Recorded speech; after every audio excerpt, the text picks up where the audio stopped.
আমাকে একজন কয়দিন আগে প্রশ্ন করছে, ভাই গীবত কি ইসলাম এত কঠিন শক্তভাবে নিষেধ করছে কেন?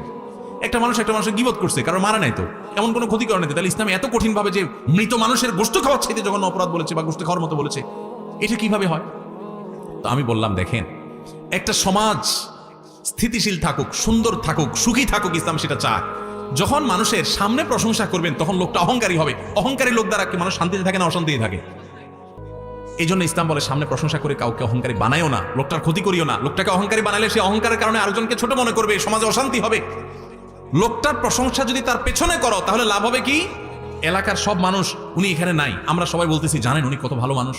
আপনারা অনেকে জানেন না, উনি তাহাজ্জুদের নামাজ পড়ে, উনি মিথ্যা বলেন না, উনি অনেক লোভ লালসা ছেড়ে দেন, উনি আল্লাহকে অনেক ভয় করেন, উনি সততার উপরে চলেন, উনি অনেক লোভ থাকা সত্ত্বেও অন্যায়ের কাছে মাথা নত করেন না। এই কথাগুলো যখন আমরা ওনার অগোচরে বলবো, উনি এখানে নাই, তখন আপনারা সবাই চিন্তা করবেন, তাহলে আমার এলাকার অমুক লোকটা সে এত ভালো, তাহলে তার প্রতি আপনার সুধারণা তৈরি হবে, তার প্রতি আপনার ভালোবাসা তৈরি হবে, সামাজিক সম্প্রীতি তৈরি হবে কি হবে না? এই জন্য ইসলাম বলে প্রশংসা করবা পেছনে, আর সামনে সমালোচনা করবা। সামনে সমালোচনা করতে আবার ইসলাম বলে এমন ভাবে সমালোচনা করবা না যে সে তোমার নাকশা উল্টে দেয়। এখন আজকে আমার থেকে মাসালা শুনে গিয়া কালকে যায় শুরু করেন, সামনে গিয়া, ভাই আপনার চরিত্রটা ভালো না ভাই, এরপর যে একটা বক্সিং খেয়ে এসে আমার কোয়েন হুজুর আপনার মাসালা শুনে মাইতে আসে। আপনারা এইভাবে উল্টা পাল্টা সমালোচনা করতে বলে না ইসলাম। সুন্দর করে বিনয়ের সাথে সামনে পারলে বুঝবেন, ভাই আপনি যে মনে কিছু না করেন, ভাই একটা কথা বলতে পারি, কারোর সামনে না, সেটাও মানে ওনার সামনে শুধু, আর কেউ না, লোকের সামনে লজ্জা দেওয়া যাবে না। কি হয়েছে ভাই? ভাই আপনি মনে কিছু করেন না, আপনার এই কথাটা ভাল লাগে না, আপনি বিভিন্ন সময় বলেন, আমার কথা ভুল হলে মাফ করে দিয়েন ভাই, আপনি একা একা চিন্তা করে দেখেন। এভাবে যদি আপনি একটা মানুষকে বলেন, সে কি রাগ করার কথা? হয়তো মুখটা একটু কালো হয়ে যাবে, কিন্তু সে আপনার উপরে চড়াও অন্তত মায়ের অন্তত খাবেন না। এরপরে অগোচরে যায় সে চিন্তা করবে ঠিকই, উপর দিয়ে মুখ যতই কালো হোক চিন্তা করবে লোকটা বলছে আসলেই আমার সমস্যা আছে কিনা। তাহলে এই লোকটার সামনে আপনি তার দোষের কথা বলার কারণে তার দোষটা দূর হবে, আত্মসমালোচনা করবে, সমাজ সুন্দর হবে, খারাপের পরিমাণ সমাজ থেকে দূর হবে। ঠিক না ঠিক? এই জন্য ইসলাম বলছে, আল্লাহ নির্দেশ হলো গীবত এটা হারাম। আল্লাহ তাআলা আমাদেরকে গীবত থেকে বেঁচে থাকার তৌফিক দান। গীবত থেকে বাঁচার জন্য কি করতে হয় জানেন? পরিবেশ থেকে বাঁচতে হয়। আমি যখন মাদ্রাসায় পড়ি, অনেক ছোট ছিলাম, তাই গজায় নাই, তখন চট্টগ্রামে হাটাজারি মাদ্রাসায় পড়ি। আমার মনে আছে, আমার এক ছাত্র ভাই ছিলেন কুমিল্লা বাড়ি, নাম আব্দুল কাইয়ুম, জানি না কোথায় আছে কি করে, কোনো যোগাযোগ নাই, কিন্তু আমার খুব কাছের ছাত্র ভাই ছিলেন, একই ক্লাসে আমরা পড়তাম। তো আমার সে ক্লাসমেটটা খুব মোত্তাকি পরহেজগার ছিল, অনেক বেশি মোত্তাকি পরহেজগার। এই আল্লাহর বান্দা, আমার এখনো মনে আছে যে ছাত্রদের মধ্যে দু চারজন একসাথ হইলে আরেকটা ছাত্রের ব্যাপারে অনেক সময় সমালোচনা হয়, গীবত হয়। কারণ গীবতটা তো শয়তান এখন আমাদের কাছে ঘি ভাত করে দিছে। গীবত এখন কি হয়ে গেছে? ঘি ভাত। ঘি ভাত, গরম ভাত আর ঘি যেরকম টেস্ট হয় না, গীবত করতে ওরকম টেস্ট লাগে। গীবত না করলে আমাদের ভালোই লাগে না, মসজিদ জমেই না। মানে কয়েকজন দুইজন আছেন, তাহলে 3 নম্বরটা নিয়ে খোঁজাখুঁজি না করলে আমাদের ভালো। শয়তান এরকম করে ফেলছেন আমাদের কাছে। তো আমাদের মধ্যে কখনো কোনো বন্ধুকে নিয়ে, কোনো ক্লাসমেটকে নিয়ে, কোনো টিচারকে নিয়ে, কোনো স্টাফকে নিয়ে বা কাউকে নিয়ে যদি সমালোচনা হতো, আমি প্রায় সময় দেখতাম যে আমার সে ছাত্র ভাই, আমার সে ক্লাসমেট ভাই আব্দুল কাইয়ুম ভাই, উনি ওই মজলিসেই স্টেট প্রতিবাদ করতেন। বন্ধু বান্ধব বলতেন, দেখেন আপনারা মানুষের পেছনে সমালোচনা বন্ধ করেন, না হলে আমি উঠে যাব। বন্ধ যদি করতো তো ভালো, না করলে সে কানে হাত দিয়ে উঠে চলে যেত, এবং প্রায় দিন এই কাজটা করত।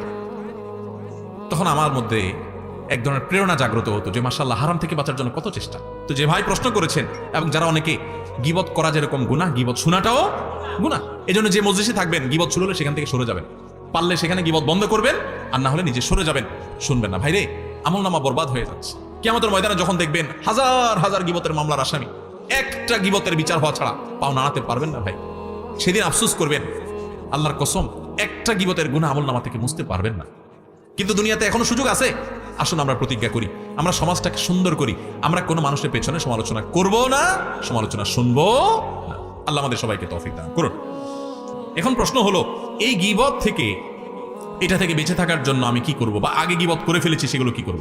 কোনো মানুষের গীবত করে ফেললে আল্লাহর কাছে তার জন্য মাপ চাইবেন। আমি ওনার গীবত করে ফেলছি এক্সাম্পল স্বরূপ, তাহলে আমি বলবো ওনার কথা, আল্লাহ আপনি ওনাকে মাফ করে দেন, ওনার ভুল ত্রুটি ক্ষমা করে দেন, ওনার রুটি রুজিতে বরকত দান করেন, ওনার জন্য বিশেষ দোয়া করবেন। এটা গীবতের কাফারা ইনশাআল্লাহ। আরেকটা হলো, গীবত হয়ে গেছে, তওবা তো করবেন, এই লজ্জিত আল্লাহর কাছে মাপ চাইবেন। গীবত হয়ে গেছে, এই লোকটার যাদের সামনে বদনামি করছেন তাদের সামনে আবার যাইয়া পারলে তার সুনাম যেটা তার মধ্যে আছে, মিশামিশি না, সেটা আবার বলবেন যে ভাই লোকটার কিন্তু একটা ভালো গুণ আছে, ওই দিন তো আমি একটা খারাপ কথা বলছি, তার কিন্তু ভালো কিছু জিনিস আছে, লোকটা কিন্তু এই দিকটা ভালো, সে কিন্তু ভাই কখনো কারোর সাথে রাগারাগি করে না, গালাগালি করে না, সে কিন্তু ভাই নামাজ ছাড়ে না, সে ভাই কারোর হক কিন্তু মারে না। তাহলে এটা কিছুটা হলেও তার ক্ষতিপূরণ হবে। আর যদি সুযোগ থাকে তার কাছে মাপ চাওয়ার একান্তে, ভাই মনে কিছু করেন না, আপনার পেছনে আপনার একটু বদনাম করে ফেলছে, কি করছি আজ জিজ্ঞাসা করা করেন না, আমার অন্যায় হয়ে গেছে ভাই, আমার মাফ করে দেন। যদি মাফ চাওয়ার সুযোগ থাকে চাইেন, আবার এটাও যাত্রার কাছে চাইেন না। যাত্রার কাছে চাইতে যাবেন, কলারটা ধরে আগে টান দিয়ে বলবে কি বলছো আগে সেটা কো। বদনামি করে মাপ চাইতে এসেছ চান তো, আমার কি বদনামি করছো সেটা কো। এবার তখন চিন্তা করবেন ছেড়ে দেওয়া কেন্দ্রে বাসি, মাপ চাওয়ার দরকার নেই, আমার ছেড়ে দেবে। তো এই জন্য এটা বুঝতে হয় যে কোন ব্যক্তি এটা বললে মাইন্ড করবে না, রাগ করবে না, তাকে বলবেন। আর যদি বললে উল্টা রাগ করবে না হয়, তাহলে তার বলার দরকার নেই। আল্লাহর কাছে ইস্তেগফার করবেন এবং অন্য কাফারাগুলো আদায় করবেন। আল্লাহ আমাদের সবাইকে গীবতের গুনাহ থেকে বেঁচে থাকার তৌফিক দান করুন।